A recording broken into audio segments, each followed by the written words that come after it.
Ang puso ng saging at saging. Kunin natin yung saging natin doon na matanda kung wala ba yung sakit. Okay, halika. So, may dala tayong panungkit ng puso.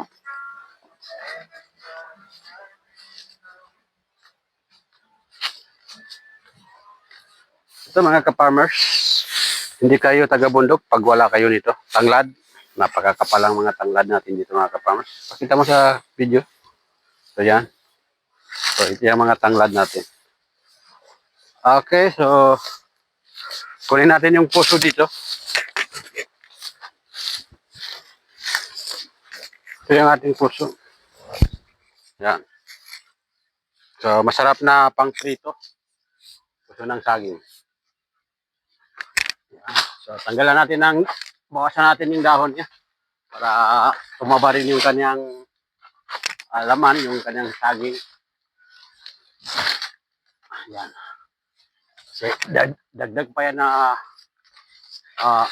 sisip-sip sa taba. So, pag ganyan, mabawasan. So, diyan mapupunta yung taba niya sa bunga.